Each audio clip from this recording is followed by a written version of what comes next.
Story पे आते हैं। क्या हुआ आपके साथ और कब हुआ, सब डिटेल में बताओ। So we were 3 friends. तो अभी हमारी बहुत टाइम से सलाह बन रही थी कि राजस्थान का ट्रिप मारेंगे, क्योंकि एक पैलेस है वहाँ राजस्थान में, चित्तौड़गढ़ में, नाम नहीं लेंगे सर उसका, क्यों, और वहाँ कुछ था भी नहीं ऐसा वैसे।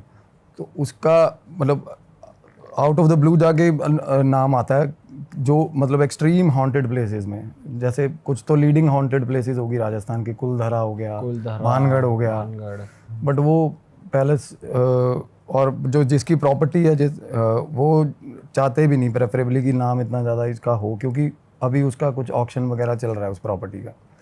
तो उस प्रॉपर्टी के क्लोज कुछ मेरे एक फ्रेंड सर्कल में भी बंदा रहता है वहाँ, तो कुदरती उससे भी बात होगी कुछ एक हीलिंग के लिए मुझे, जो मतलब सबसे ज़्यादा मेन रीज़न था जाने का। मैं यहाँ से पॉडकास्ट करके जा रहा हूँ, लास्ट वाला जो हमने प्रीवियस किया था, एंड मेरे को कॉल आ रही है अगेन सब्सक्राइबर की, आप ही के। तो समवन वाज मतलब फ़ोन पे जो बात कर रहा था वो उनके बिहाफ पे बात कर रहा था जिनका कंसर्न था, एंड वो मैंने बोला कि अगर आप उनको प्रॉब्लम है तो उनसे बात करवाओ ना। बोला कि आपको आना पड़ेगा यहाँ पे। नॉर्मली क्या हीलिंग के लिए लोग मेरे पास आ जाते हैं ना, जिसको ज़्यादा ही प्रॉब्लम है वो आ जाता है, अदरवाइज़ रेमेडीज़ ले लेते हैं लोग। मैंने कहा भाई आने का सीन नहीं बनेगा, आप कहना नहीं वो आ नहीं सकता। तो मैंने कहा उनसे बात कराओ, कहते सर वो बात भी नहीं कर सकती। वो गर्ल थी, शी वाज अ गर्ल। और मैंने कहा बात क्यों नहीं कर सकती? कहते सर ना वो बोल सकती है ना सुन सकती है बंदी, और कम्यूट भी नहीं करती, वो ज़्यादा ट्रैवल भी नहीं कर सकती क्योंकि वो अपने सेंसेस में ही नहीं है जेन्युइनली। तो मेरे को क्यूरियोसिटी होगी, मैं कहा नहीं भाई ठीक है मिल के आते हैं। तो और ये भी हो जाता है कि for the sake of humanity, अगर वो हेल्पलेस है, क्या पता क्या ही होगा, वो पढ़ी लिखी भी नहीं हुई, अदरवाइज़ बंदा लिख के बता दे मेरी प्रॉब्लम है ना। और वो उसका बंदा पड़ोसी था जिसकी मेरे को कॉल आ रही है, बीइंग हर नेबर, और जिसके पास मैं जा रहा था मेरा दोस्त, उसको भी वो जानता था। तो क्या हुआ, मैंने उसको रेफरेंस दिया कि भाई ऐसे ऐसे करके वहाँ बंदा कहने भैया वो मेरे को जानते हैं। तो फिर मेरे को मेरे दोस्त का भी कॉल आ गया कि आजा भाई तू, सच में केस ऐसा है। तो सर हम वहाँ चले गए। तो जैसे ही हम पहुँचे, रात को पहुँचे हम, तो उसने बोला, मैंने कॉल करा, मैं कहा मैं आ रहा हूँ। और रात नॉर्मली राजस्थान में 7:30 पौने 8 बजे खाओं के गाँव खाली हो जाते हैं बिल्कुल, बड़ा हॉरिबल सा माहौल था। तो मैंने कहा कि भाई हम आ गए हैं। कहते भैया सुबह मिलना आप।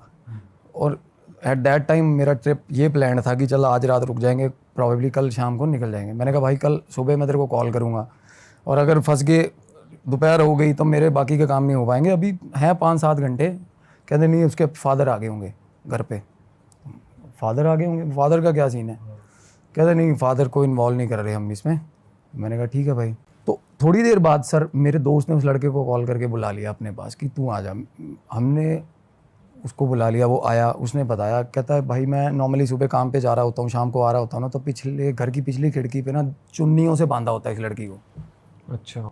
घर के पीछे लास्ट वाले रूम में, उसी लड़की को उसी लड़की हेल्प को के लिए जिसकी आपको हेल्प के लिए। एंड बड़ी मिजरेबल कंडीशन में वो लड़की बेचारी, बहुत मिजरेबल। कैसे, क्या हो रखा था? थ्रेटेंड, पूरी आंखें फटी हुई डर से, और बुरे हाल, बोल नहीं, मतलब तब तक मेरी फ़ोन पे बात हुई थी, तब तक मिली नहीं थी। और बातें सुनी उसकी, जब मैं आगे बताऊंगा फिर और ज़्यादा क्यूरियोसिटी होगी कि नहीं यार मिलना है ना। बट अपने पता करवा लिया लड़की का फादर क्या करता है, कैसे है, क्या है ना।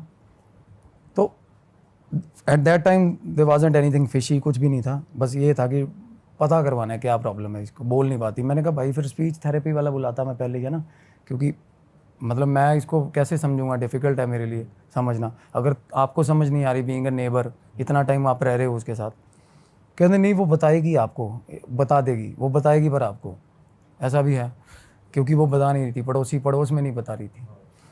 चलो ठीक है सर, हो गया। सुबह सुबह 5:30 पौने 6 बजे मैं 4 बजे उठा, ब्रह्म मुहूर्त उठा, और पाठ करके मैंने फ़ोन किया। मैं कहा भाई, कहना सर आप 7:30 पौने 8 बजे आ जाना। सर हम पौने 8 बजे पहुँच गए वहाँ सुबह। फादर निकल जाते इतनी निकल गया था, वो निकल गया था सुबह। उनका जो ऑफिस है वो दूर है, उनके फादर के साथ भी रब्ता हो गया, अब तो काफ़ी दूर है, वो टाइमली निकलते हैं घर से। और अगेन वो निकले, और मैं उस बंदे को फ़ोन करके उनके घर चला गया। और उसका घर जो था ना, वो लड़की के घर के पीछे था। जैसे लड़की के घर के पीछे खाली प्लॉट है, खाली प्लॉट के साथ में उनका घर है। छत से देख रहा था वो बंदा। पहले मेरे को वो छत पे ले गया, मैंने देखा वो लड़की वहीं बैठी। उस टाइम वो बंदी नहीं हुई थी। अच्छा। खिड़की में बैठी थी पर। और कितनी उम्र की होगी? 16-17 साल की। अच्छा, होलिया कैसा था? हुलिया बाल काट रखे थे उसके, और बड़ी ही इररेगुलर, जैसे उसके फादर नहीं काटे हों बाल। मतलब ऐसा था कि मतलब उस पर डिस्टर्ब लग रही थी। तशद्दुद होता है या कुछ ऐसा फोर्सफुल होता है ना, जैसे हाँ डिस्टर्ब थी mentally, she was quite disturbed. और क्या हुआ सर, हम उस पहले लड़का मेरे को छत पे ले गया, तो उस बंदी ने जैसे मेरे को देखा एंड शी फेल्ट डिलाइटेड, उसने इशारा करा लड़के ने, कहता ऐसे ऐसे करके आगे आई। शी फेल्ट वेरी डिलाइटेड, उसने चीखें मारनी शुरू कर दी। क्यों? तो मैंने कहा भाई इन्वेजन का पर्चा लगेगा घर पे, कैसे जाएंगे इसके, है ना, पंगा होगा फालतू का। मैं कहा तू अपने घर बुला ले इसको। तो मैं कह रहा नहीं आप चलो कोई मसला नहीं है, देख लेंगे हम। छत से छलांग मारी उसके घर अंदर। ये शायद मैं एडमिट ना करता उसके फादर के साथ अगर मेरी बात ना होती, रजामंदी ना होती। तो चलो हम फर्स्टली हमने इन्वेड ही किया, पर for the sake of help करता भी है बंदा। अगर आपका किसी की मदद भी करनी है, अगर उसके घर में लोग लगे हैं तो लोग भी तोड़ता बंदा। तो हम चले गए सर अंदर। तो उस लड़की ने ना, मैं जैसे ही अंदर पहुंचा हूँ ना, उस लड़की ने भाग के आके, जैसे कोई भाई नहीं होता, कोई 18-20 साल बाद मिला होता, उसने वैसा बिहेव किया मेरे साथ। उसके अंदर उसने हक कर लिया मेरे को, रोने लगी। वो रोई ना, और रो के वो मेरे को जेन्युइनली समझ नहीं आया कि वो क्या कर रही है क्या नहीं कर रही। उसको बिठाया, पानी पुनी पिलाया, उसके पास खाने की प्लेट्स पड़ी थी, वो बहुत पुरानी, बुरे हाल थे। मतलब खाना भी उसको मेरे ख्याल जब एक्सट्रीम हो जाता तभी मिलता होगा खाना।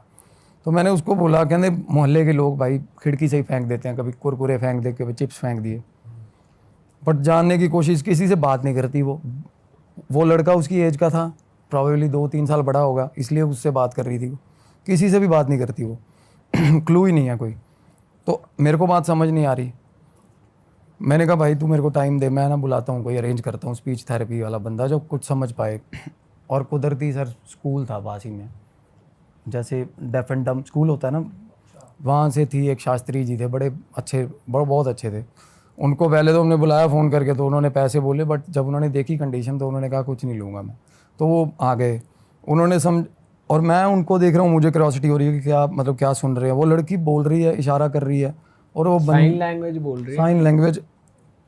साइन लैंग्वेज भी सर वो होता है कि सीखनी पड़ती है बच्चों को। उसने तो उसको स्कूल भी नहीं गई। Even that man was also finding hard to understand what she was saying. वो बंदा भी स्ट्रगल ही कर रहा था, बट उसका एक्सप्रेशन देख के मेरे को हो रहा था भाई कोई और वो बंदा सर मेरे को बोल रहा है भाई निकल लो इस घर से जितनी जल्दी हो सके। 10 मिनट बाद, अच्छा, हाँ बात करने के बाद 10 मिनट बाद वो बंदा बोला इस घर से निकल रहो। और तब तक मुझे कुछ ऐसा फील नहीं होता भाई, अगर कुछ होता तो मेरे को भी फील होता, कुछ फील नहीं हुआ। नेगेटिव कुछ फील नहीं हुआ जैसे भाई आप एक जगह जाते नहीं हुआ। क्यों पता है, हम उतरे ना सर सीढ़ियाँ घर की ऊपर छत से, तो डायरेक्ट उसके कमरे में गए।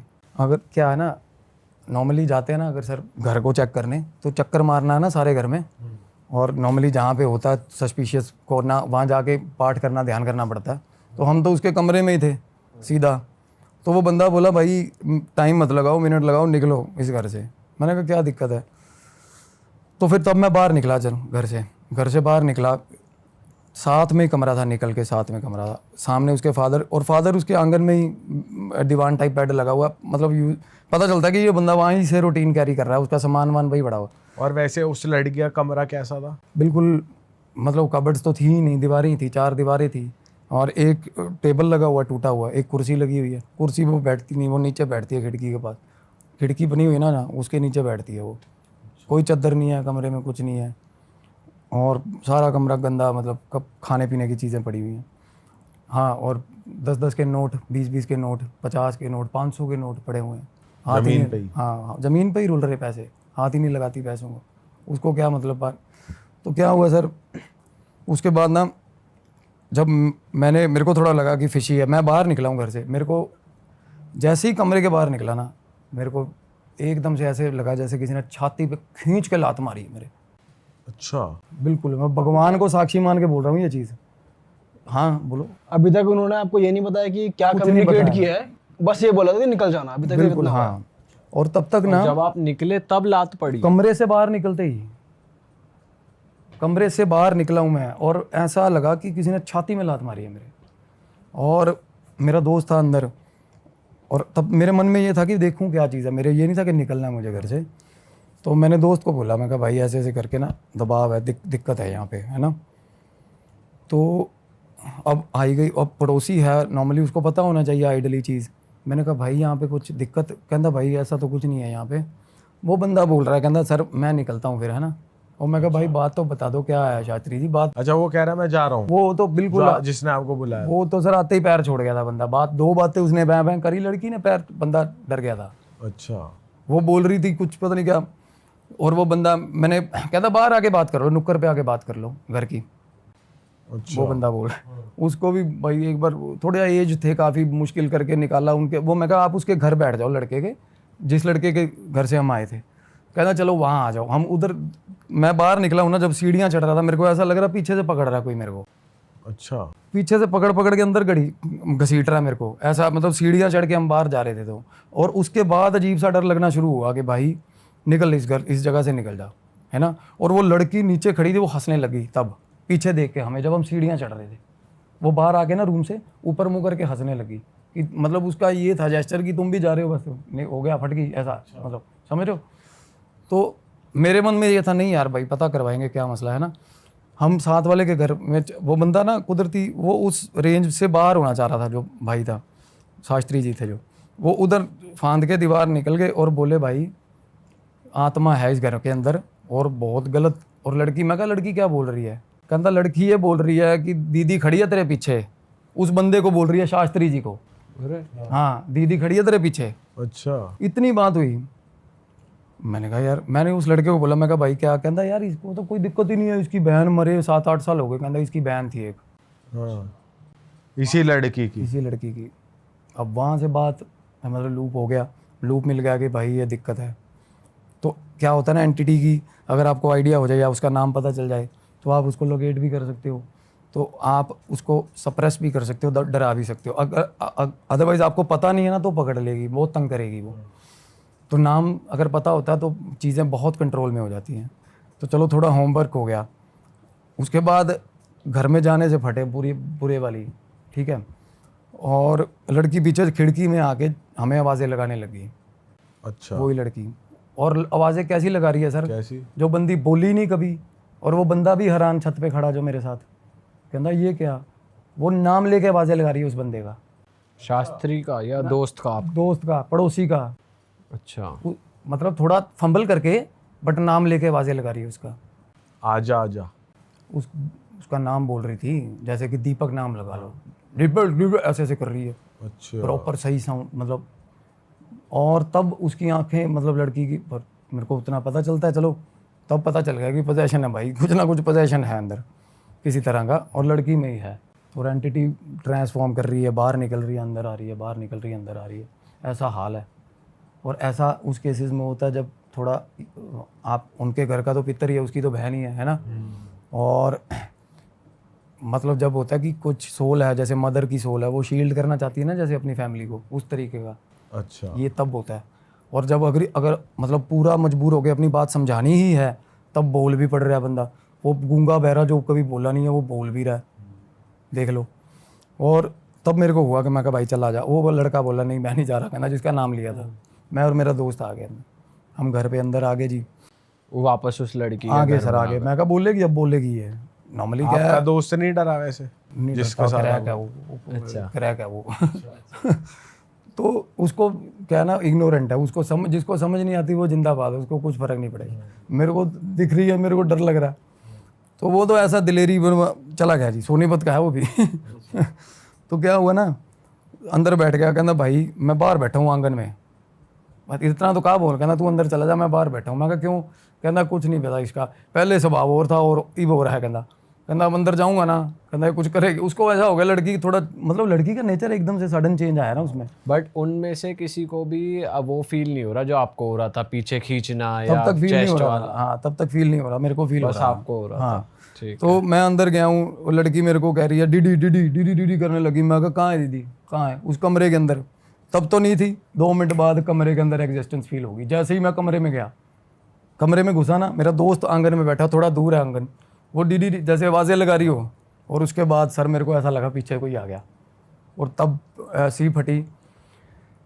और मतलब ऐसा होता ना कि मतलब मेरे माइंड में ना, मैं आपको क्या बताऊँ, एंटिटीज़ होती है ना जो बात नहीं करना चाहती आपसे, और आप उनके जोन में आ रहे हो, एक्सट्रीम गुस्सा है उनमें, रेज है, वो आपके दिमाग को लेसन जैसे ऐसे उल्टे उल्टे मर जा, अभी मर जा, मेरे मन में ख्याल आ रहे फांसी लगा ले, यही मर जा, यही मर जा, ऐसे ऐसे ऐसे थॉट्स थॉट्स आ रहे। Immediately sir, immediately. सुबह मैंने जब किया सुबह, और मैं देखो नॉर्मली जिनमें पोजेशन होता है उनको आते हैं सुसाइडल थॉट्स, बट उनको इस एक्सटेंट तक आते हैं कि भाई ज़िंदगी में कुछ नहीं रखा, मेरे को ये आ रहा है इमीडिएटली मर, अभी मर, इंस्टेंटली मर जा, कुछ नहीं है, ये है वो है, ऐसा ऐसा हाल हो रहा है मेरा। इतनी होपलेसनेस होगी मेरे को वहाँ पे। तो मैं अपने आप को संभाल के मैं हनुमान जी का नाम ले रहा हूँ। और उसके बाद मैंने उससे लड़की से बात करी, पैसे नहीं लेने, पैसे नहीं लिए।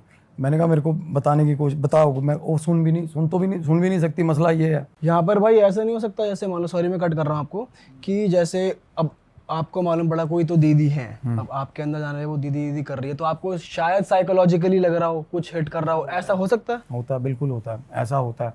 नॉर्मली शिज़ोफ्रेनिया के यही तो होते हैं, वो देखते रहते हैं चीज़ों को, है ना।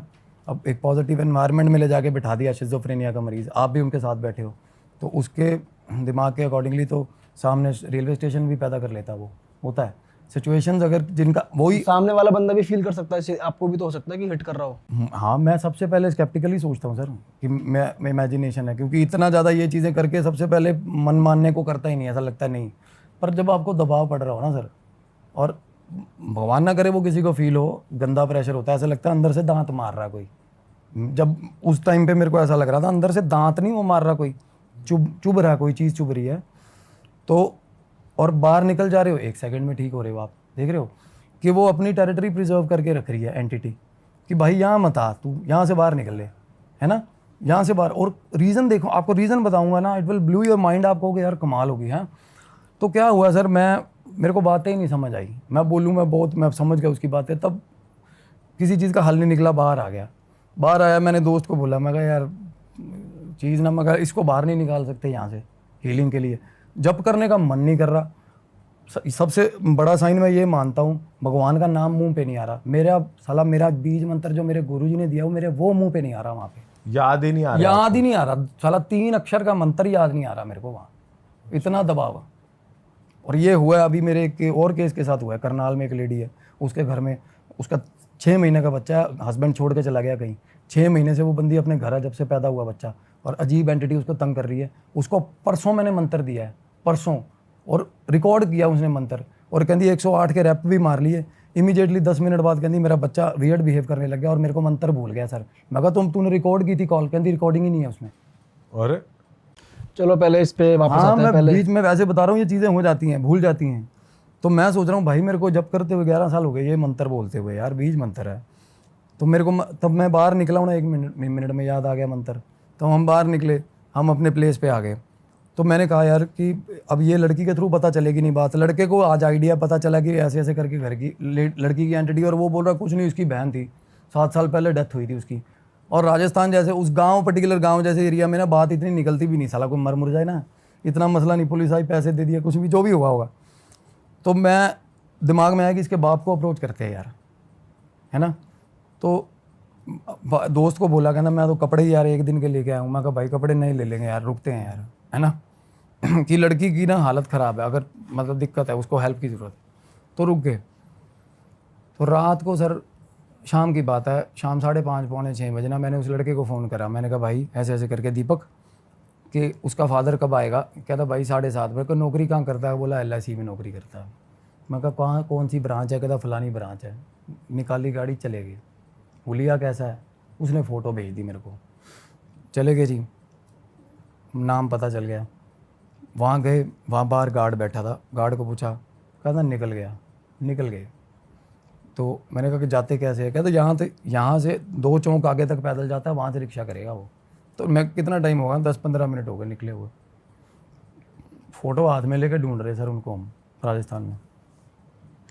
पार करे 2 चौक, चले गए। मेरे दोस्त के पास फ़ोन था हाथ में उसके, मैं गाड़ी चला रहा था। बहुत आगे जाके उसने बोला एक बार वापस मोड़ गाड़ी। वापस मोड़ी गाड़ी, वो बंदा चौक पे खड़ा रिक्शा का इंतज़ार कर रहा था। फॉलो कर लिया हमने, उसके बाद रिक्शा पे चढ़ा, फॉलो कर लिया। मैंने रास्ते में उसको पता चल गया वो बंदे को कि पीछे साले आ रहे हैं मेरे, क्योंकि वापस मुड़ के आए थे ना हम। एक बार तो उसने जाते हुए देखा, फिर उसने वापस मुड़ते हुए देखा, फिर उसने फॉलो करते हुए देखा। दिमागी बंदा था। रास्ते में रिक्शा रुकवा के नीचे उतर गया, साला गाड़ी के आगे खड़ा, आगे कहता ऐसे शीशे को ऐसे ऐसे कर वो पहले ही जो इतना शक्की है भाई, उसका क्या करेंगे हम। हाँ तो बोला ऐसे ऐसे करके, कहना भाई पीछे आ रहे हो। मैं कहा नहीं नहीं अंकल जी कोई बात। मेरा दोस्त बोला कहना बता देना, वो थोड़ा क्रैक है, कहना मार इसका छाड़ेगा, कहना अब क्या दिक्कत है, कहना अभी बताएगा। मैं कहा नहीं भाई तुम चुप। वो उसको आइडिया हो गया थोड़ा सा। फिर मैंने ना शीशा गाड़ी का ऑफ कर लिया, वो बाहर खड़ा रहा बंदा। तो क्या हुआ ना, मेरा दोस्त बोला कहना इसको ना, उसके हमें बताया था उस लड़के ने, कहना दारू दारू पीता बापू इसका, ठीक। अच्छा तो मैंने शीशा, मैं कहा अंकल आ जाओ पैक लगाएं। कहता तेरे क्यों लगाऊंगा पैक, कहना मैं कहा आ जाओ पैक लगवाऊंगा। तो पौआ ले दे, बात सुनाएगा, दारू पी के सेट हो गए, बात सुना देगा, हमें आइडिया हो जाएगा। हम पता नहीं क्या फिल्मी काम करने लगे हुए देखो। तो भाई बिठा भी लिया उसको, फिर हमने बात। अच्छा बैठ गया। हो बैठ गया, वह छोड़ देंगे घर तेरे को, बोला चलो जी हो गया। अब मैं तो पीता नहीं, चले गए, वो ऐसी जगह पे भी बैठना पड़ा जाके। पौआ बोला, उसने हदिया ले आया दोस्त मेरा, वो खुश बंदा। इतने में पैग मारे ना 2-3 उसने 4, कहता घर छोड़ाओ मेरे को अब। और इतना खुफिया बन रहा वो उसे मुंह से बात ही नहीं फूट रही, दारू पिए जा रहा। उसके बाद क्या हुआ, रास्ते में ना दोस्त ने बात छेड़ दी। कहना भाई आप अंकल जी, कहना आप पत्नी नहीं डांटती आपकी, कहना शराब इतनी पीते हो, कहना है ही नहीं पत्नी, कहना कहाँ गई, कहना छोड़ के चली गई, बचपन से ही छोड़ के चली गई। कहना बच्चे, कहना भाई छोरी है मेरी, लड़की है एक। अच्छा कहना क्या, कहना वो पागल थोड़ी सीधी है, कहना बोला अच्छा। कहना मैं गाड़ी चला रहा हूँ और मैं कुदरती उसी के मोहल्ले में एंटर, मेरे को वो कहना तेरे को कैसे पता मेरा घर कहाँ है। वो बंदा बोल रहा है मेरे को, मैं सर उसके मैंने तो पूछा ही नहीं उससे। अंकल आप बोल ही नहीं रहे कि यहाँ मोड़ वहाँ मोड़, मैं तो अपने हिसाब से जाए जा रहा हूँ, मेरे को ये अभी जब बोलोगे मोड़ दूंगा भाई, है ना। तो कहना नहीं कोई मसला है, मेरे को बोला। तो फिर एकदम से मेरे को ये हुआ कि भाई अपना दिमाग चलाता है बंदा, जेम्स बॉन्ड बनता है। मेरे को ये लगा कि भाई इसकी बेटी होगी और कांड किया होगा इसने, या वो लड़की। मगर अंकल बता दे सीधी सीधी क्या मसला है, डायरेक्ट बोल दिया हाँ आपने। हाँ बिल्कुल, क्योंकि उसके भी दारू पी हुई थी, वो थोड़ा वल्नरेबल हो रहा था, बात करने को हो रहा था, बट हमें पॉइंट नहीं मिल रहा था शुरू कहाँ से करें। तो मैंने बोला, मैं कहा बता दे ऐसे ऐसे करके। तो वो बोला मेरे घर उतारो, मेरे को घर उतारो। और जैसे ही उतरा ना, घर अंदर घुसा, दरवाज़ा बंद, बंदे ने दरवाज़ा नहीं बताया। दरवाज़ा बंद कर लिया। हम गली में खड़े, हमने रोला कर दिया, क्योंकि उसका थोड़ा बिहेवियर ऐसा शक्की था ना। तो मैंने कहा ये दिक्कत है। मैं कहा अंकल बाहर दरवाज़ा खोल दे, नहीं मैं कहा कलेश करूँगा, तूने मारी है लड़की। वो कहता हो हवाली है, 7 साल हो गए। गली का एक बंदा बोल रहा है, कहता क्या होगा, पागल और शरीफ आदमी है यार, क्यों तंग कर रहे हो, है ना। अंकल बोल रहा है, कहता बकवास मत करो, गली में खड़ा हो गए। अब जिसने सच में कोई बंदा इन्वॉल्व हो ना, वो डर जाता है, कॉन्शियस हो जाता है थोड़ा सा। उसको पता नहीं आउट ऑफ द ब्लू कहाँ से बंदे आ गए यार जो ये बोल रहे हैं सीधा। उन्हें दरवाज़ा खोल दिया और तब अंदर घुसे हैं करके। और जब अंदर घुसे, मेरे दोस्त का चांटा बजा, खींच के अंदर घुसते ही। अंकल ने मारा है? ना जी अंकल ने नहीं मारा सर, पहले मेरे ना साथ जो हुई थी वो दोस्त के साथ हुई है मेरे। और वो दोस्त स्केप्टिक, उसको कुछ नहीं, भूतों बातों वाला कोई फील नहीं है, कुछ नहीं। उसके कहना भाई निकल, मैं कहना उस ऐसे कान पकड़ा एकदम से, कहना भाई दिक्कत है यार, चल बाहर चल। कहना मैं कहा क्या हो गया, कहना भाई मेरे दड़ाक मार दी किसी ने। मैं कहा पागल हो गया तू यार, चल अंदर। ऐसे ही बोला वो मेरे को। अंदर चले गए तो अंकल जाके वो दीवान पे बैठ गया, जो आंगन में। हम जाके साथ बैठ गए। मैं कहा अंकल बता, कोई मसला है, कोई दिक्कत है, बता यार, हाल क्या किया हुआ है तूने लड़की का। कहना मैं क्या हाल किया हुआ, कहना ये खुद पागल है, कहना मैं सुबह रोटी रख के जाता हूँ, शाम को लेके जाता हूँ, खा के जा। तो मैं कहना बेटी मेरी की डेथ हुई थी। बोला फिर, कहना मैंने नहीं मारा, कहना चक्कर सेम कम्युनिटी के में था, उसका अफेयर था लड़की का। अच्छा।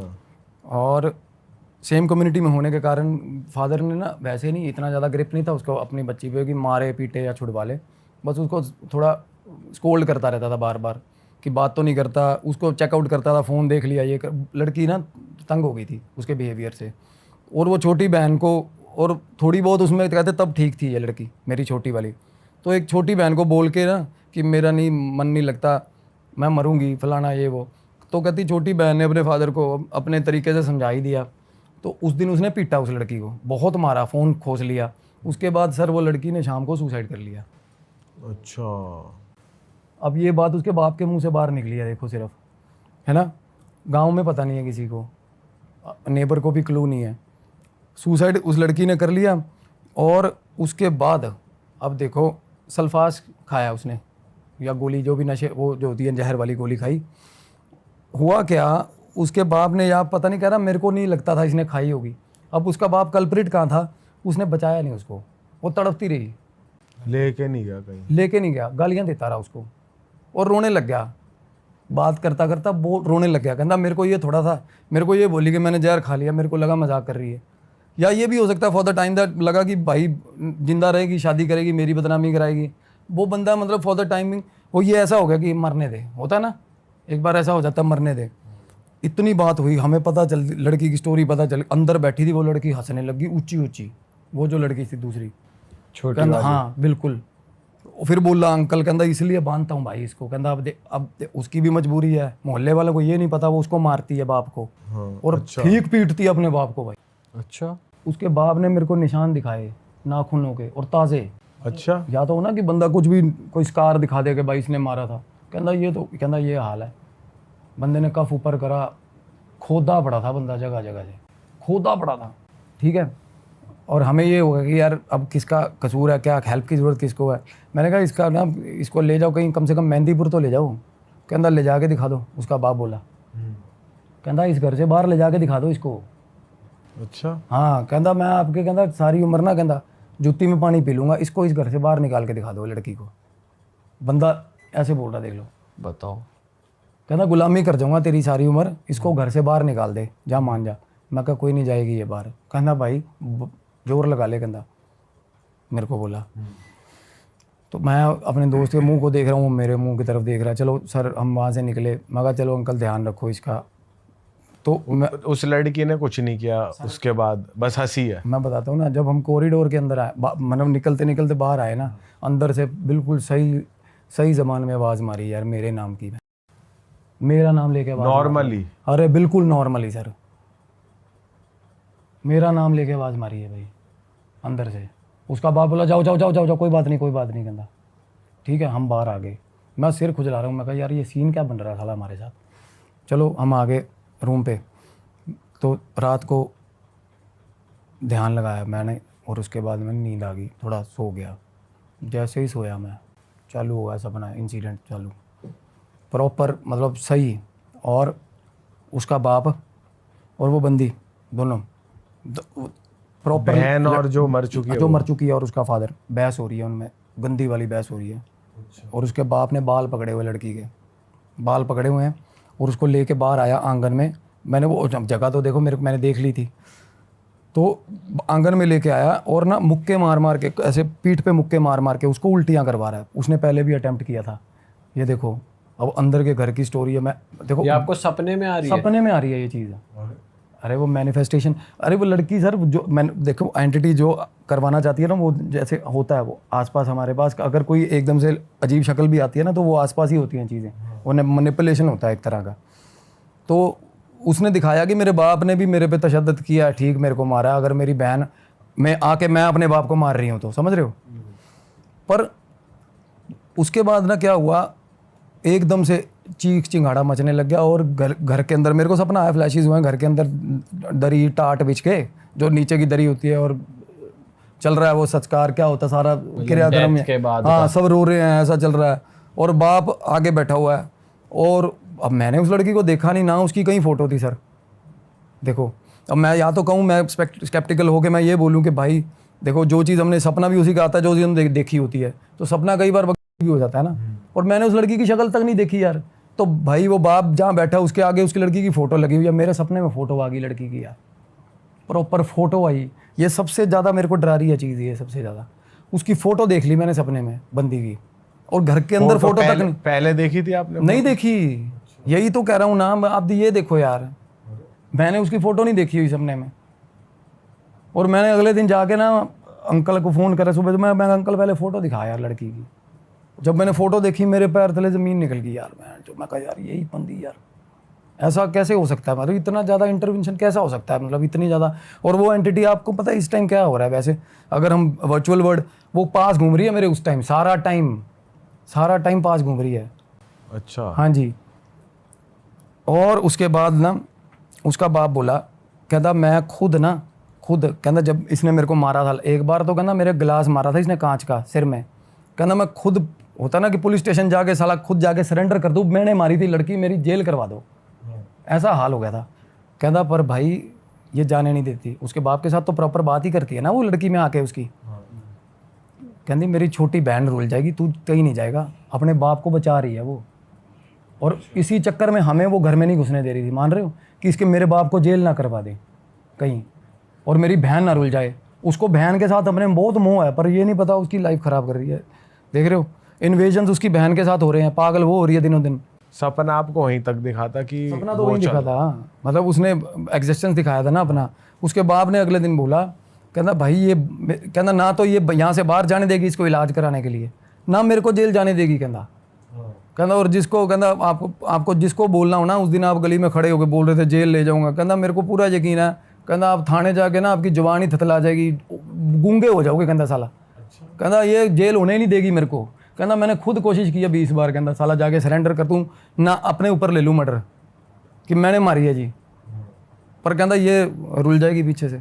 मतलब एक एंटिटी है, और वो ये अपनी, एक तो अपने बाप के साथ प्यार है उसको, और क्या, ऑब्वियसली यही है कि मेरे बाप को जेल ना हो और एक मेरी बहन ना रुले, क्योंकि माँ तो है नहीं, माँ का नामो निशान नहीं है। पर अपने बाप को मार भी रही है, बदला भी और ले उसके लिया। बाप ने जब पूरी बात बता दी, और सुनो, जब उसके बाप ने सारी बात बता दी, सारा कुछ हो गया, रो पड़ा, और मैं बैठा हूँ, मेरा मंत्र भी सारा कुछ याद है, सब कुछ ठीक है, उस घर में माहौल भी सूदिंग है, ठीक है। वो लड़की बाहर आई, मेरे बाप ने बात, मैं खोल इसको यार, आवाज़ें लगा रही है। लड़की बाहर आके ना पैरों में बैठ गई मेरे, ठीक है। मैं कहा बहन पैरों में मत बैठ, मैं भी नीचे बैठ गया ज़मीन पे उसके साथ। और फिर मेरे को देख के ना ऐसे, मतलब खुश हंसने लगी मेरे को देख के, मतलब और कुछ उसने कुछ नहीं बोला मेरे को, और मैं उसको डिकोड करने में लगा हुआ था कि क्या, मतलब कहना क्या चाह रही है ये बंदी। मैंने उसको बाप को बोला, मैं क्या, कहना भाई ये ऐसी है, कहना ये हमें अपने आप में ही रहने दो, कहना। मतलब ये था, हमने कोशिश करके देखी कि ऐसे उसको हील कर लें, नहीं कुछ नहीं हो सका। मतलब वो लड़की खैर समहाउ वो खुद भी चाहती है, वो लड़की जो छोटी लड़की है ना, वो दीदी आसपास रहे। आसपास रहे, वो दीदी दीदी यार खुश हो गए। पहले देखो दीदी दीदी तो वो बिना उसके ही कर रही थी पोजेशन के, दीदी दीदी दीदी पास है। और जेन्युइनली मेरे को इतनी गंदी एग्जिस्टेंस फील हो रही थी ना उस एंटिटी की, मेरे को आज तक ऐसा तब भी फील जब आप नीचे बैठे थे तब भी हो रही थी? नहीं तब तो ठीक था माहौल, तब बिल्कुल ओके था। हाँ। अरे तब तो ये हो गया था कि रजामंदी टाइप नहीं हो जाता, सारा खानदान चल अब इकट्ठा ही तेरे हो को गया स्टोरी पता चल गई कि अब उसको, अब ऐसे ही चलेगा। उनको मेरे से खतरा नहीं, स्टोरी पता चल गई तो मैं अब ना तो पुलिस को बता रहा हूँ ना कुछ कर रहा हूँ। लाइक ये था कि भाई ये अपना ही है बंदा, कि अब इस ये ना हमें निकालने की कोशिश कर रहा हाँ, ना हमें कुछ। हमारा परिवार नहीं तोड़ेगा। वो एंटिटी 2 बंदों को लेकर अभी उसी घर में रह रही है, ये मानो आप। उसका डैड ने क्या बोला फिर लास्ट में? कुछ नहीं, हम उसके साथ बड़े हैप्पी नोट पे बैठ के, मैं अंकल जब जरूरत हो, कहना नहीं मेरी सरकार तनख्वाह अच्छी है यार, बाद में पेंशन आएगी, मुझे मसला ही नहीं है कोई। कहना बस ये होता मेरे को मारती पीटती है बहुत ज़्यादा। तो मैंने उसको बोला अंकल को, मैं कहा अंकल आप पाठ, कहना नहीं भगवान का नाम नहीं ले सकते इस घर में, कहना। अच्छा, सच में ईगल था घर। और जो आप कह रहे थे कि इसको एक बार मेहंदीपुर बालाजी ले जाके दिखाओ, तो वो मतलब घर के बाहर नहीं निकलती? वो नहीं निकलती। एक्सट्रीम पावर्स देखो, वो अपने बाप ने 2-3 बार उसकी कोशिश करी है, डॉक्टर के पास नहीं जाती सर। वो उसके पैर पे ना लड़की के चोट लगी थी, फोड़ा हुआ था या चोट लगी थी, उसने कह रहा इसने खारिज कर दी, और वो फोड़ा उस पर पस बन गई, मतलब गंदे लेवल की यूजिंग हो रही है। उसके बाद भाई साहब कह रहा 3 दिन में ठीक हो गया, 3 दिन में। कहना जब मैंने हार के भी ना घड़ीस के इसको लेके जाऊँगा हॉस्पिटल, तब ठीक हो गया यार। कहना वैसे तो मतलब ज़िद्दी है, और लड़की ज़िद्दी बहुत थी, वो एक्सट्रीम ज़िद्दी थी। और आप उसके सर पे हाथ रख के बीज मंत्र गा रहे हो, बीज मंत्र ही याद नहीं आ रहा है, तो ऐसा सीन मेरे साथ है यार। नहीं तो मेरे को ये होता कि रिलैक्स, किसी को रिलैक्स करना है ना, आप मंत्र फूक दो उसमें यार। ये अभी जब आप लास्ट बैठे हो उसके साथ जब आपने रखा हाथ, मंत्र ही नहीं याद आ रहा ना, उसकी मतलब उसके जोन में आपको भगवान का नाम ही नहीं याद आ रहा यार। बट वो अपनी फैमिली के लिए ठीक है। अंकल कह रहा मेरी आई चलाई है, बस अकेला हूँ, तनख्वाह खाती पीती नहीं, कुछ पैसों का मतलब नहीं है, बाहर निकलती नहीं है, तनख्वाह मेरी इतनी है, कहना कुछ भी नहीं, फिर ये भी नहीं कुछ मना रहे हैं ना कुछ जा रहा है, कुछ नहीं, ये घर है, कहता बाकी सब लुट गया, रिश्तेदार सारे छोड़ गए, ये हाल था। और राजस्थान में ना जेन्युइनली बताऊँ, हमने ना वो कर दिया हुआ है, ये नंबर 1 हॉन्टेड प्लेस है, ये नंबर 2, ऐसा कुछ नहीं होता। हॉन्टेड प्लेस ना सर, इसकी कुछ डिग्री नहीं होती, सेवेरिटी नहीं होती, ये डिपेंड करता है कि भाई एंटिटी वहाँ पे कैसी है। भानगढ़ में ऐसा कुछ नहीं है, मैं जेन्युइनली बताऊँ आपको, मैं होके आया हूँ, कुछ भी नहीं है वहाँ पे। और यहाँ पे फाड़ के रख दी मेरी इस घर में। जब मैं था अंदर, आपके जो फीलिंग्स आती है ना, वो पता चलता है आपको, डर का एहसास क्या है। अभी तक हम बातें सुनते हैं, जिन्होंने कभी नहीं देखा उनको भाई एक बार भी रियलाइज़ हो गया ना कि क्या चीज़ होती है। और वापसी पे हम आ रहे थे, जब एक जगह और हीलिंग थी हमारी। तो बिना सोल्यूशन कुछ निकाले उन्होंने बोला मैं कुछ नहीं करना। हाँ, अब कुछ अब मतलब भाई जैसे आप करते हो, आप मोस्टली केसेस में पिंडदान वगैरह करते हो, तो आप उस लड़की का नहीं कर सारे सकते? रिचुअल्स हुए हुए ना, देखो सारे रिचुअल होने के बाद भी स्पिरिट मुक्त नहीं हुई? बिल्कुल होती देखो, आपको पता है जब बंदा मरता है तो उसके पास कॉल होती है, वो जाना चाहता है नहीं जाना चाहता। वो जो ट्रैवलिंग करती है ना स्पिरिट, तो कई नहीं जाते यार, माएँ नहीं जाती उनके बच्चे पीछे, पता कई बाप गंदा है बच्चों को तंग करेगा, वो रह जाती हैं।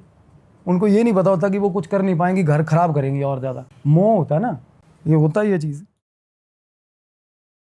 तो आज की कहानी जो है वो बेसिकली एक तांत्रिक के परिवार की है ना। तो तांत्रिक बहुत अलग अलग तरीके के होते हैं। आप सभी तांत्रिक वर्ड आते ही सब लोग लगता है कि एक आदमी को जो किसी को भी वश में कर लेगा, कुछ भी कर लेगा। वशीकरण याद आता है मुझे। हाँ, वशीकरण भी होता है। मतलब कभी भी आपको अगर आपके घर के बाहर कोई आ जाए बोल दे कि मैं तांत्रिक हूँ, तो आपके हाथ पर एक बार फूल जाएंगे कि इसको अंदर बुलाऊंगे नहीं बुलाऊंगे। तो खैर इनकी अलग अलग कैटेगरीज होती हैं। तो यहाँ पर एक तांत्रिक का परिवार रहता था, महाराष्ट्र की ये स्टोरी है।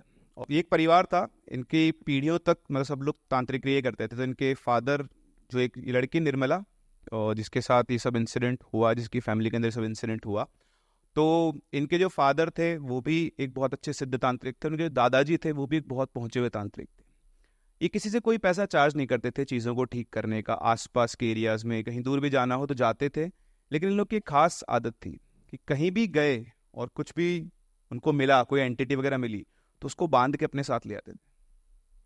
ऐसे बहुत सारे लोग करते हैं, मैंने कई लोगों से सुना है ऐसा। तो उसको बांध के ले आते थे, और ताकि दोबारा किसी को परेशान ना करे, और किसी से एक सिंगल रुपया भी नहीं लेते थे। लेकिन जिस गांव में रहते थे, उस गांव में इनका जो घर था, सबसे लेविश घर, सबसे आलीशान घर। घर के अंदर गांव के हिसाब से सारी सुख सुविधाएं। उसको देख के ऐसा लगता था कि इनके घर में इनका कोई बिजनेस चल रहा होगा साइड में, जिससे इनकम आती है।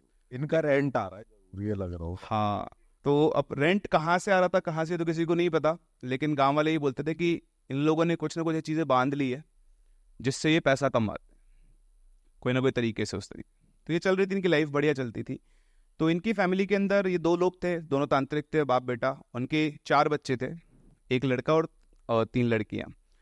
तो इन्होंने कोशिश की अपने अगली जनरेशन को ये सब चीज़ें सिखाने की, लेकिन उनका इसमें कोई इंटरेस्ट नहीं था कि हमको ये सब नहीं सीखना, तुम लोग करते रहो अपना अपना। ये अगली जनरेशन होती है ऐसी है ना, पुराना जो बाप काम कर रहा होता है वो करना ही नहीं चाहते थे अगला। वो कुछ नया करना चाहते हैं, कुछ तूफानी करना चाहते हैं अपने लाइफ। जब तक बाप अंबानी ना हो। पर भाई यहाँ तो था ही ना, यहाँ बिना काम के पैसा आ रहा था यार आपको। अच्छा एक बताओ, आपको अगर ऐसी कोई विद्या पावर मिल जाए कि बिना काम के पैसा आता रहे, तो आप क्या करोगे? वही करेंगे। भाई घर लौटेंगे हम तो। आप लोग क्या करोगे वैसे?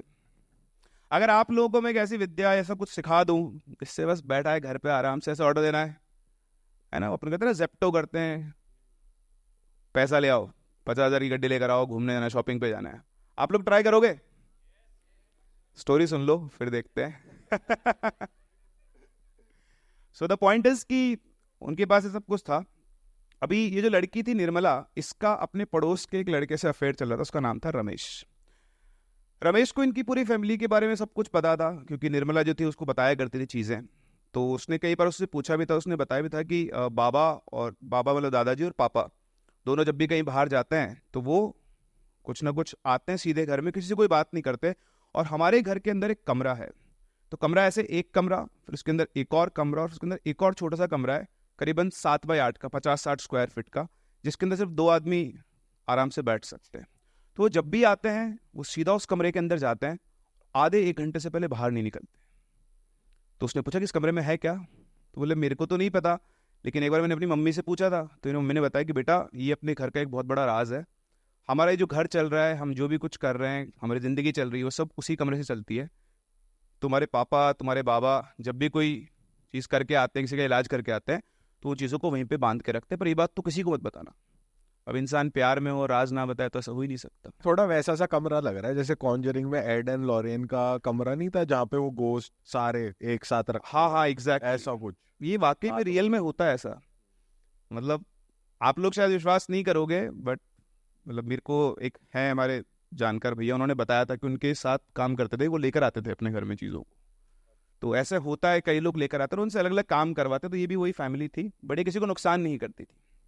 ठीक है, सब कुछ बढ़िया चल रहा था, दोनों का अपना बातचीत हुआ करती रोजाना। रमेश जो था बड़ा ही क्यूरियस था, उसको बड़ा मजा था सुनने में, देखने में, जानना चाहता था कि वाकई में तंत्र मंत्र कुछ होता है, लोग पागल बनाते हैं, और ऐसी कोई अगर एंटिटी है तो ऐसी कौन सी एंटिटी है जो भाई आपको दौलत देती रहेगी बैठे बैठे बिना कुछ की। तो उसको बहुत इंटरेस्ट था, वो बार बार निर्मला से यही बातें किया करता था। फिर एक रात की बात है, मतलब एक दिन सुबह सब लोग उठे, तो सुबह उठे तो इनके जो दादाजी थे उनकी मौत हो गई थी, और रात को अपना पूजा पाठ करके सोए थे, और सुबह जब वो उठे तो उनकी डेड बॉडी उन लोगों को मिली, और उस डेड बॉडी को देखकर ये साफ साफ लग रहा था कि एक नेचुरल डेथ नहीं है, क्योंकि जो डेड बॉडीज को देख लेते उसके प्राण किसी ने पकड़ के खींच लिया हो बाहर। तो अब सब लोग, घर वाले सब समझते थे, सबको पता था क्या है, तो देखते समझ गए कि ये नेचुरल डेथ नहीं है। लेकिन वो पूरे गांव में इस चीज़ को बता नहीं सकते थे कि क्या हुआ है क्या नहीं हुआ, उन्होंने बात को शांत रखा। पूरे गांव में बताया गया कि डेथ हो गई है, और उसके बाद उनका अंतिम संस्कार किया गया। अब जो इनका बेटा था उसका दिमाग चल रहा था कि ऐसा कैसे हो सकता है, पिताजी की एकदम से मौत हो गई, और जो डेड बॉडी थी उसको देखकर उसको लग गया था कि कुछ ना कुछ तो चक्कर है।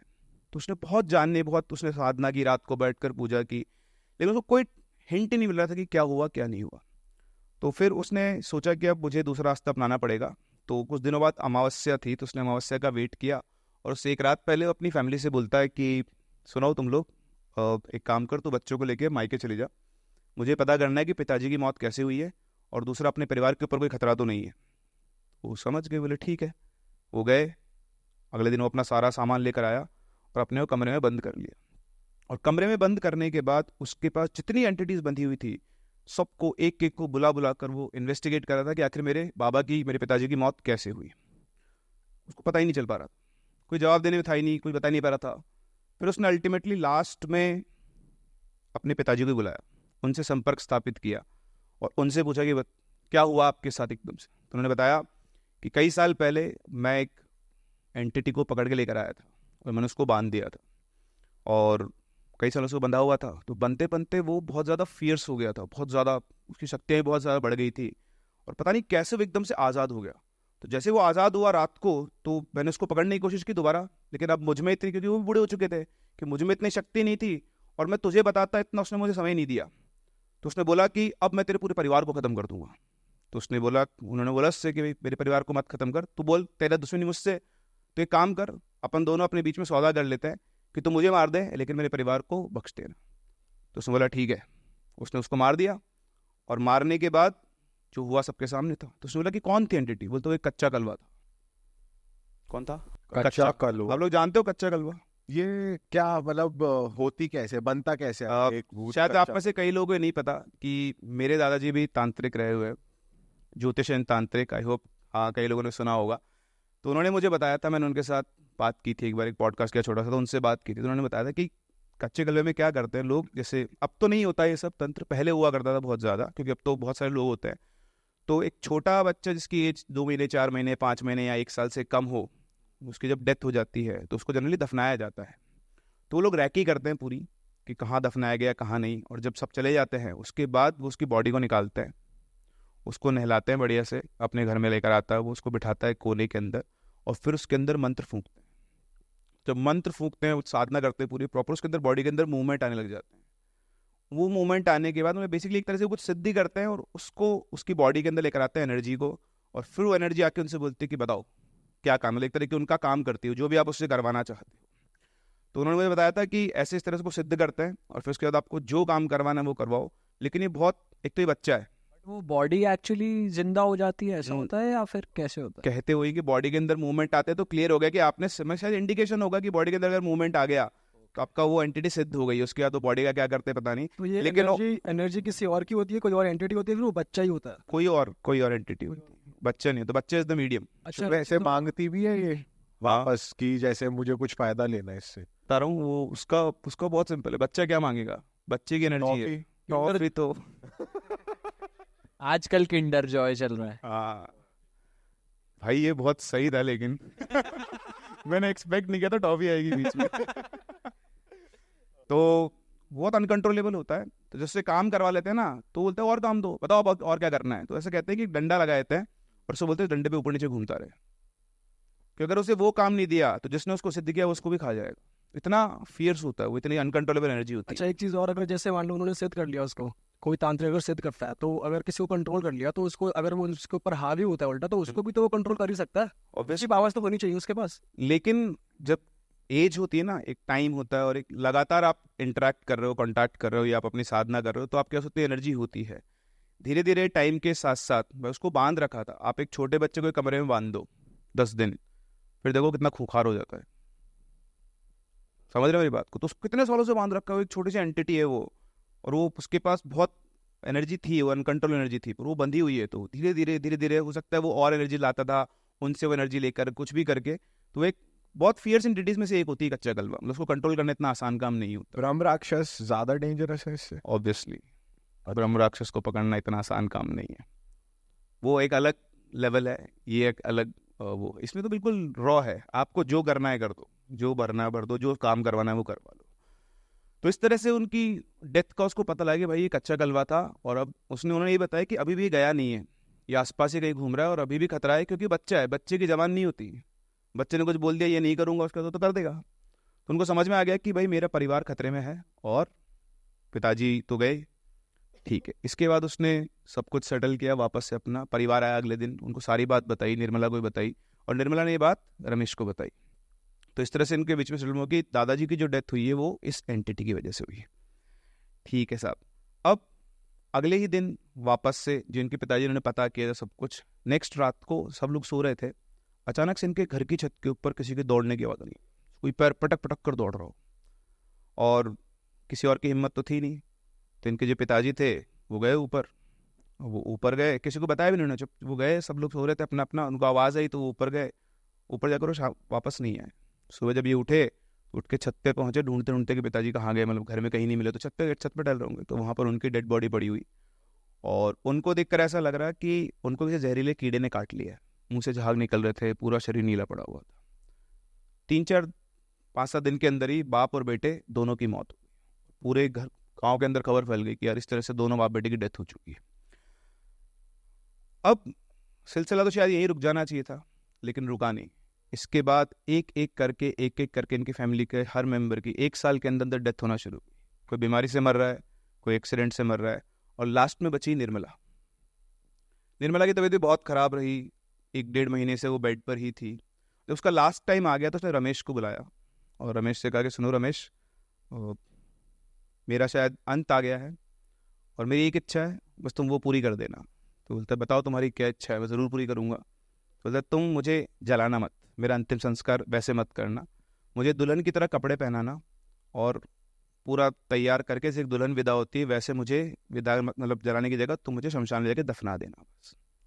तो उसकी इच्छा सबको बताई गई, सबने कहा ठीक है भाई, जैसा बोल रही वैसा करते हैं इसके लिए। अच्छा, इस बीमारी के दौरान निर्मला के बाल उड़ गए थे सिर के सारे, तो वो सिर के ऊपर एक कपड़ा बांध के रखती थी वाइट कलर का, उसी सेम फॉर्म में उसको दफनाया गया। अब दफना दिया, दफनाने के करीबन 7-8 दिन के बाद ही निर्मला का दिखना शुरू हुआ, और सबसे पहले निर्मला दिखती है रमेश की 2 बहनों को।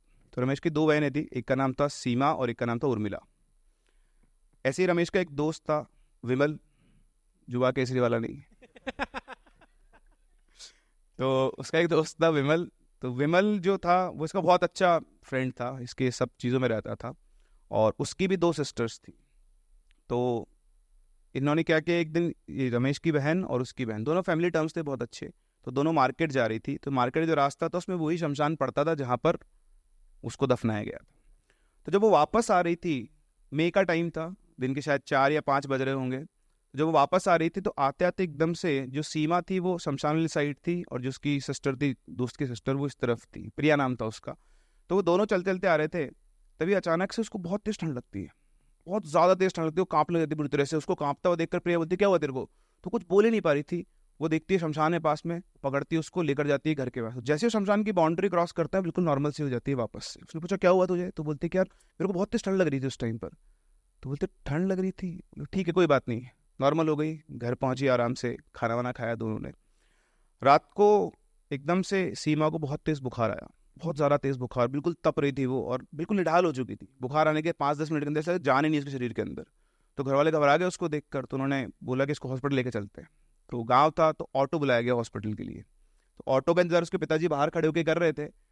जैसे वो बाहर निकले ना, देखा पड़ोस वाले घर में, यानी जो विमल था उसके घर में भी कोहराम मचा हुआ है, सब रो रहे हैं। तो उसने कहा क्या हुआ, अंदर जाके देखता हूँ। उसने पूछा कि भाई साहब क्या हुआ? तो बोलता है कि इसके देखो तबीयत खराब हो रही है, एकदम से भी रात को सोते सोते उठ गई और बोलने लगी निर्मला मुझे मत मारो, निर्मला मुझे मत मारो, मैंने कुछ नहीं किया है। तो बोलते ये क्या बात कर रहे हो? बोले हाँ पता नहीं, उस मरी हुई लड़की का नाम लेके बोल रही है। तो बोलते उधर भी कुछ ऐसा ही उसको बुखार आ रखा है, एक काम करो। ये बातचीत कर रहे थे, मैं ऑटो आ गया, बोले चलो चलो दोनों को हॉस्पिटल लेके चलते हैं। दोनों को बिठाया गया ऑटो के अंदर, दोनों फादर बैठे, हॉस्पिटल लेकर गए। और जब रास्ता एक ही था, वो शमशान वाला ही, उससे गुजर रहे थे, तो दोनों जैसे उस बाउंड्री में घुसे, वापस से वो बहुत तेज कांपने लग गई और कुछ कुछ बढ़ाने लग गई। उनको देखकर उनको समझ में आ गया कि सिर्फ मेडिकल प्रॉब्लम नहीं है, लेकिन पहले डॉक्टर को दिखाते हैं। वहाँ गए, रात भर उनको एडमिट रखा, बुखार उखार उतारा, सुबह वापस आए, सब कुछ नॉर्मल, कोई दिक्कत नहीं, सब बढ़िया, दिन अच्छे से गुजरा, दोनों हंसते खेलते रही, खाना वाना खाया, सब कुछ था। शाम हुई, सोई, और रात को करीबन शायद 7:30-8 ही बजे होंगे, एकदम से दोनों के दोनों सेम टाइम पर चलने लग गई बहुत तेज, निर्मला मुझे मत मारो, निर्मला मुझे मत मारो, मैंने कुछ नहीं किया, निर्मला मुझे मत मारो। सारे घर वाले आके इकट्ठा हो गए और वो बैठ के जैसे बोल रही थी, उनको समझ में आ गया कि पड़ोस वाले घर में से उधर से भी आवाज़ आ रही थी। तो दोनों को एक ही जगह लाया गया, दोनों को एक ही जगह बैठाया गया और एक पंडित जी को बुलाया गया। मतलब एक पंडित जी नहीं थे, इनके पास में रहते थे एक अंकल जिनको थोड़ी बहुत विद्या आती थी। तो वो आए और उससे उनके बुलाते ही एक और जो दूसरे बड़े पंडित थे उनको भी फ़ोन वोन कर दिया था उन्होंने बुलाने के लिए। तो वो आए, उन्होंने बैठकर सीमा को, जो उसकी बहन थी रमेश की, उसको हिप्नोटाइज किया, मतलब कुछ कनेक्शन बिठाया और वो देखा कि वो क्या देख रही है। तो जैसे उन्होंने उससे पूछा कि क्या देख रही है, तो बोल रही कि मुझे निर्मला अपनी कब्र के ऊपर बैठी हुई दिख रही है। उसने वही कपड़े पहन रखे जिसमें उसको गाड़ा गया था, और मुझे देखकर एक बहुत ही क्रीपी सी, मतलब बहुत डरावनी सी हंसी हंस रही है। तो बोले और क्या हो रहा है? बोले बस वो बैठी हुई है और मुझे डराने की कोशिश कर रही है। तब एकदम से निर्मला बहुत तेज भाग के इनके घर की तरफ आना शुरू करती है। बोले वो बता रही थी, उसकी कमेंट्री में बता रहा हूँ, तो बहुत तेज निर्मला भागती हुई आ रही है और आकर वो घर के बाहर खड़ी हो गई है। तो वो जो थे, जिनको थोड़ा बहुत नॉलेज था, उन्होंने घर को बांध लिया था थोड़ा मंत्र से, तो वो अंदर नहीं आ पा रही थी और वो बस उसी को दिख रही थी, किसी और को नहीं दिख रही थी। बोले कि बहुत तेज गुस्से में वो खड़ी हुई है और घर के ऊपर वो पत्थर उत्तर मार रही है, बहुत तेज पत्थर फेंक रही है। तो इतना सब कुछ चल रहा था, इतने में वो बड़े पंडित जी आ गए। बड़े पंडित जी आए तो उन्होंने अपना साइड हो गए, ये खुद ही जानते थे उनको ये। फिर उन्होंने आके दोनों बच्चियों के ऊपर कुछ किया, कुछ लॉकेट वगैरह उनको दिया और बोला कि अभी ठीक है, आज के दिन को लड़की दिखाई नहीं देगी। उन्होंने कहा कि तुम लोग ना उस रास्ते से मत जाना, मतलब तुम्हें कहीं भी जाना है गलती से उस रास्ते में मत जाना, वरना फिर ये सब खत्म हो जाएगा वापस से। ठीक है। उसके बाद निर्मला उनको दिखना बंद हो गई। 4-5 दिन गुजरे, उसके बाद से निर्मला वापस दिखना शुरू हुई, लेकिन अब उनको नहीं, पूरे गांव वालों को। निर्मला का पूरा परिवार समाप्त हो चुका था, उसके घर में कोई नहीं रहता था, लेकिन रात को उसके घर में लाइट जला करती थी, बर्तन उठा के रखने की, जैसे कुछ रख रहे हो आप, कुछ हटा रहे हो। उनके घर में खिड़कियाँ जो थी ना, वो स्लाइडर वाली थी, खुलने वाली नहीं थी, तो खिड़की अपने आप खुल जाती थी। दिन में बंद है और रात के टाइम खिड़की खुल जाती थी। कई बार लोगों को छत के ऊपर घूमते हुए, घर के आसपास घूमते हुए निर्मला दिखाई देती थी। तो सबको दिखाई देने लगी तो सब लोग सोच रहे यार ये कैसे हो रहा है, कैसे पॉसिबल है। बट फिर भी ठीक है, लोग इग्नोर करते हैं कि ठीक है दिख रही होगी अपने, जब तक कुछ होता नहीं इंसान एक्ट नहीं करता उसके ऊपर। फिर एक दिन जो इसकी बहन थी, एक दिन की बात है, जब होली का टाइम आ गया था, मतलब धीरे धीरे 3-4 महीने में सेटल हो गए थे, उन दोनों को दिखना बंद हो गई थी, कभी कभी लोगों को दिखती थी। फिर एक बार होली का दिन आया, तो होली के दिन में क्या था कि ये जो इसके रमेश के माता पिता, इनको जाना था अपने रिश्तेदारों से मिलने दूसरे गांव में। तो लोग दूसरे गांव में गए। गांव में जाने के बाद वो लोग लेट हो गए, किसी फंक्शन में अटक गए थे। तो उन्होंने बोला कि भाई हम लोग आज घर नहीं आएंगे, तुम लोग सब ध्यान से रहना वहाँ पर। और अब कुछ दिखता नहीं था, तो वो लाइट थे, उनका भाई भी घर पे ही था। तो उन्होंने बोल दिया ठीक है हम कल आएंगे सुबह। तो जो भाई था वो होली के त्यौहार के चक्कर में निकल गया, और उसकी जो दोनों बहनें थी वो घर पे थी। तो 2 बहनें थी और एक उसकी कज़न सिस्टर आई हुई थी। तो जो सीमा है वो अपने अंदर रूम में बैठ के अपनी कज़न सिस्टर के साथ बातें कर रही थी, काम वाम कर रही थी, पढ़ रही थी अपना। और उनकी जो बड़ी बहन है उर्मिला, वो किचन के अंदर खाना बना रही थी। तो खाना बनाते बनाते उसे फील हुआ कि घर के आसपास कोई चल रहा है। एक्चुअली उसे बहुत धीरे से पायल के चलने की आवाज़ आई, जैसे कोई पायल पहन के चलता है। उसने ध्यान दिया तो उसे लगा कि वाकई में कोई पायल पहन के चल रहा है। अब उसने उसकी किचन में जो खिड़की थी उसको उसने बंद कर रखा था। क्यों? क्योंकि उसके आगे कुछ था नहीं, एक ही घर था, और वो एक घर किसका था? निर्मला का। वो आवाज़ जब आई तो उस खिड़की के पास गई, उसको थोड़ा सा उसने से खोल के देखा, उसके आगे फटी की फटी रह गई। सामने निर्मला खड़ी हुई उसी को घूर रही थी। वो देखते एकदम से पीछे आई, बहुत तेज चिल्लाई। उसके चिल्लाते ही उसकी दोनों बहनें भागती हुई वहाँ पर। तो बोला क्या हुआ क्या हुआ? तो बोलती कि वो निर्मला सामने खड़ी हुई है, बाहर खड़ी हुई है। और वो दोनों भी डर गई। वो दोनों पहुंची अंदर। उन पंडित जी ने उनको एक मंत्र दिया था, उन्होंने वो मंत्र पढ़ना शुरू किया। और जैसे उन्होंने मंत्र पढ़ना शुरू किया, उनकी छत के ऊपर भी वैसे ही कोहराम शुरू हो गया, कोई भाग रहा तेज तेज तेज। उन्होंने फटाफट से फोन उठा के अपने भाई को फ़ोन किया और लगातार उन्होंने मंत्र उच्चारण शुरू रखा। उसका उसका भाई सुनते ही भागते हुए आया घर पे। जब तक वो आया तब तक वो तीनों एक ही जगह थी और सब कुछ शांत हो चुका था, कुछ भी नहीं था। उसने चारों तरफ चक्कर लगाया कि देखता हूँ कौन है कौन नहीं है, पर वहाँ पे कोई भी नहीं था। फिर उसके बाद उन्होंने बोला कि ठीक है जो भी हो गया, खाना वाना खाते हैं सोते हैं। चुपचाप वो सोए। तो वो सोते थे एक हॉल के अंदर। उस हॉल में एक छोटा सा रोशनदान बना हुआ था स्क्वायर टाइप का। तो वो लोग सोए रात को हॉल में, चारों एक ही साथ सोए। और जब वो सो रहे थे तो उस हॉल से जो रोशनी आती है उसकी परछाई बन रही थी दीवार पे। और उस परछाई के अंदर कोई बैठ के, मतलब किसी का सर रखा हुआ था ऐसा मान सकते हो। अब सिर दिख रहा था और सिर पे बाल नहीं दिख रहे थे, मतलब किसी ने कपड़ा बांध रखा हो, बिल्कुल ऐसा रहता ना उस तरह का सिर था। दैट मीन्स पूरी रात उनको उस दीवार की परछाई पे निर्मला दिख रही थी, लेकिन वो अंदर नहीं आ पा रही थी। किस वजह से किसी को नहीं पता। चारों ने जैसे तैसे रात काटी। सुबह इनके मम्मी पापा आए, आते उन्होंने सारी बात बताई। तो उसकी मम्मी ने बोला कि यार देखो ऐसे नहीं चलेगा, बच्चे बहुत परेशान हो गए, तुम इस घर का शुद्धिकरण करवाओ। तो उसके पिताजी को लगा हार करवाना चाहिए, तो उन्होंने उनके घर का शुद्धिकरण करवा दिया। शुद्धिकरण करवाने के बाद दोबारा निर्मला किसी को दिखाई नहीं दी। 5-6 महीने गुजर गए। अब किसी चीज़ को 5-6 महीने गुजर जाते तो आप नॉर्मल हो जाते हो कि हाँ ठीक है अब सब ठीक हो गया है, कोई दिक्कत नहीं है। ओके रिपोर्ट है, ओके रिपोर्ट। हाँ उसको लगता ना तो हो गया, सब सेटल है, कोई दिक्कत ही नहीं है। तो वही उनके साथ चल रहा था। 5-6 महीने भी गुजर गए, कुछ नहीं हुआ। फिर एक दिन की बात है कि सीमा और उर्मिला दोनों फ़ोन पे बात कर रही थी अपने फ्रेंड से। पास में, उनके घर के पास में एक घर का मकान का कंस्ट्रक्शन शुरू हो गया था और उसके जस्ट पीछे निर्मला का घर था। तो बात करते करते रात के 10-10 बज गए थे, खाना वाना खा के घूम रहे थे दोनों। तो बात करते करते थोड़ा आगे निकल गई एक बहन, और एक बहन चली गई उस अंडर कंस्ट्रक्शन घर के पास में। तो वहाँ पे घूम रही थी। तो आपने देखा गाँव में जो घर बनते हैं उनमें खिड़कियाँ बहुत बड़ी बड़ी होती, बहुत बड़ी खिड़की थी करीबन 8-9 फीट की। तो ऐसे बात करते करते घूम रही थी, तभी उसको ऐसा लगा कि कोई उसको उधर से खड़ा होकर देख रहा है। तो उसने नज़र घुमाई तो वहाँ सामने वापस से निर्मला खड़ी हुई थी उन्हीं कपड़ों के अंदर, और वो उसी को घूर रही थी। और वो घूरते घूरते उसके साथ साथ चल रही थी। मतलब जैसे उसने उसको देखा, उसका फोन वोन छूट कर बिल्कुल बहुत तेज कांप लगे डर के मारे, उसके मुंह से आवाज नहीं निकल रही थी। और वो निर्मला उसको वहीं खड़ी खड़ी घूर रही थी आराम से घूमते घूमते घूमते। उधर जो सीमा थी जिसको पहले दिखी थी शुरू में निर्मला, उसकी फोन पे बात खत्म हुई तो उसने अपनी बहन को देखा तो बिल्कुल डर रही और कांप रही बुरी तरह से। वो भागती उसके पास, दीदी दीदी क्या हुआ। और उधर सामने देखा तो कुछ भी नहीं था वहाँ पे। तो उसकी बहन ने इशारा किया, उधर देख रही थी वहाँ पे, तो उधर कुछ भी नहीं था। उसको लेकर आई फटाफट से घर पे, पानी वानी पिलाया, उससे पूछा क्या हुआ। तो बोलती कि मैं फ़ोन पे बात कर रही थी तो सामने मेरी निर्मला खड़ी हुई थी। तो देख के सब घबरा गए मम्मी पापा कि वापस से कैसे आ गई। तो अब जब वो वापस आ गई तो फिर सब लोगों को लगा यार सब कुछ करवा लिया, कुछ भी नहीं हो रहा है। तो उन्होंने रमेश को फ़ोन किया। रमेश याद है आप लोगों को? रमेश, भाई उसी की वजह से तो शुरू हुई थी बात। हाँ। तो उन्होंने रमेश को फ़ोन किया कि बेटा ऐसी ऐसी बात है, हम लोगों ने सब कुछ करवा लिया, लेकिन ये लड़की जो है बार बार दिखाई देती है, तू कुछ करवा। अच्छा, रमेश के बारे में आपको बताना भूल गया, जब निर्मला की मौत हुई तो उसकी मौत का सदमा वो झेल नहीं पाया और वो अपने दोस्त विमल के साथ शहर चला गया कि यहाँ रहूँगा तो उसकी याद आएगी, वहीं जाके कुछ काम करूँगा। तो रमेश शहर में ही काम कर रहा था और घर पे बढ़िया खर्चे के वो पैसे से भेजा करता था। तो उसने बोला कि ठीक है, मैं एक बहुत जानकार मेरे पंडित जी हैं बहुत बड़े, मैं उनको भेजता हूँ, वो इस चीज़ का इलाज करेंगे। तो उसने फ़ोन किया।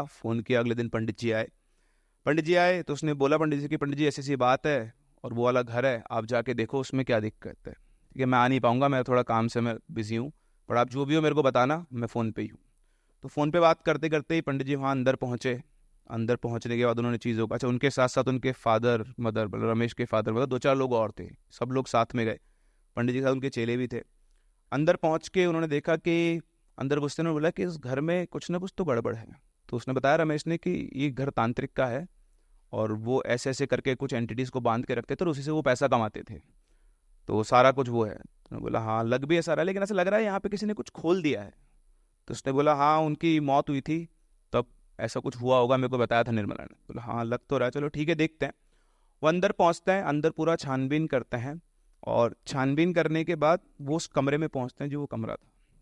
उस कमरे में ताला लगा हुआ देखते हैं तो रमेश से पूछते हैं फ़ोन पे कि ये कमरा कौन सा है। तो बोलता है कि वो कमरा है जिसके अंदर वो सारी चीज़ों को बांध के रखते थे। और बोले जो ताला लगा हुआ है ना, ये ताले की कोई चाबी नहीं है। तो उस कमरे में एक बहुत भारी लकड़ी का गेट था, एक पीतल का इतना मोटा ताला था जिसके ऊपर यंत्र बने हुए थे अजीब अजीब से, और उसमें कोई चाबी लगाने की होल था एक छोटा था, पर चाबी नहीं थी उसकी। तो उसने बोला कि महाराज उसकी चाबी तो उन दोनों के पास ही थी, वो दोनों तो मर गए, अभी ताला तो नहीं खुल सकता। तो पंडित जी बोलते हैं नहीं नहीं ऐसी बात नहीं है, ये ताला खुल सकता है। तो बोले ताला कैसे खुल सकता है? बोले ताला काक तंत्र से खुलता है। काक तंत्र, आपने नाम सुना है कभी? काक तंत्र? नहीं भाई। काक का मतलब समझते हो? कौवा। तो उन्होंने बोला, उसने बोला काक तंत्र क्या होता है? बोले ये वो तंत्र है जिससे उस ताले को ही खोला करते थे। तो रमेश को समझ में नहीं यार ये क्या नया वो है, तो आप बताओ काक तंत्र क्या होता है। तो उन्होंने बताया कि देखो काक तंत्र एक बहुत पुरानी विद्या है जिसमें जिस आदमी को ये तंत्र करना होता है उसको पूरा नंगा होकर दिन में 12 बजे के टाइम एक कौवे का घोंसला ढूंढना होता है।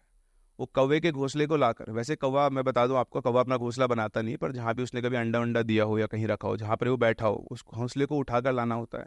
क्योंकि ये डिफिकल्ट इसलिए, कौवे का घोंसला ढूंढना आसान काम नहीं है, क्योंकि जनरली ये कहते हैं कि कौवा घोंसला नहीं बनाता है। कोई कबूतर का घोंसला उठा। हाँ, ऐसे कौवे के बारे में एक और इंटरेस्टिंग चीज़ बताऊँ मैं आपको।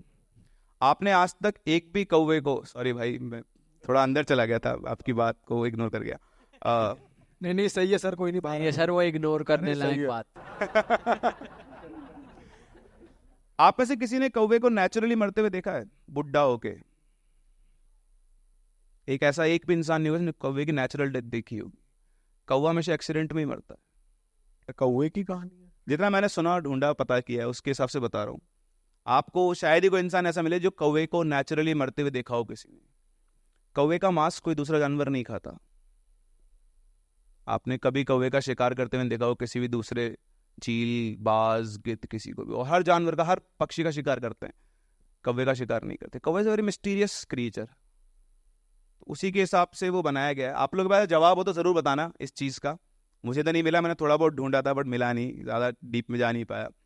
सो उन्होंने बताया कि वो घोंसला उसको ढूंढना होता है, फिर एक जलती हुई चिता में उस घोंसले को जलाना होता है, उसकी राख बनानी होती है, उस राख को वापस लेकर आना होता है और 11 दिन होते उस राख को अभिमंत्रित करना होता है जिस ताले को खोलना उस ताले के साथ, और तब जाकर बिना चाबी के सिर्फ उस राख से वो ताला खुल सकता है, जैसा उन्होंने बताया। तो सब पहुँच के रहे, ये क्या होता है, हम तो आज पहली बार सुना है। तो उसने बोला कि अभी खुलेगा कैसे? बोला अगर ताला यहाँ है ना तो उसकी चाबी भी इसी घर के अंदर होगी। तो बोला आप ढूंढो। बोले मैं ढूंढता हूँ। उन्होंने सबको साइड किया, बैठ गए नीचे, 10 मिनट आंखें बंद की, फिर खड़े हुए और चलते रहे पूरे घर के अंदर, ढूंढते ढांढते, पता नहीं कहाँ से, अकेले गए, किसी को साथ में लेकर नहीं गए, शायद किसी की हिम्मत भी नहीं थी।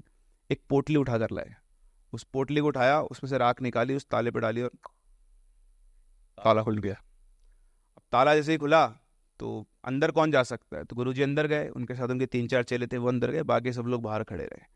15-20 मिनट के बाद गुरुजी बाहर निकले। बाहर निकल कर बोलते हैं कि रमेश बिल्कुल सही कह रहा था, इन लोगों ने इस कमरे के नीचे बहुत सारी चीज़ें बांध रखी है और जो भी कुछ यहाँ पर चल रहा है वो इन चीज़ों की वजह से चल रहा है।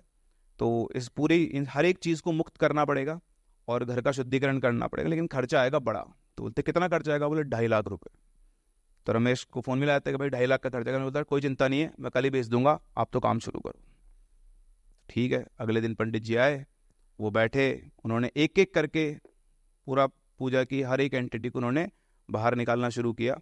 करीबन 7-8 घंटे काम करने के बाद वो बाहर आए और बोलते हैं कि अब ये घर बिल्कुल ठीक है, इस घर में कोई दिक्कत नहीं है, सारी जो एंटिटीज थी मैंने यहाँ से फ्री कर दी है, अब किसी को कुछ दिखाई नहीं देगा, अब आप लोग कोई भी चाहे तो इसमें रह भी सकता है।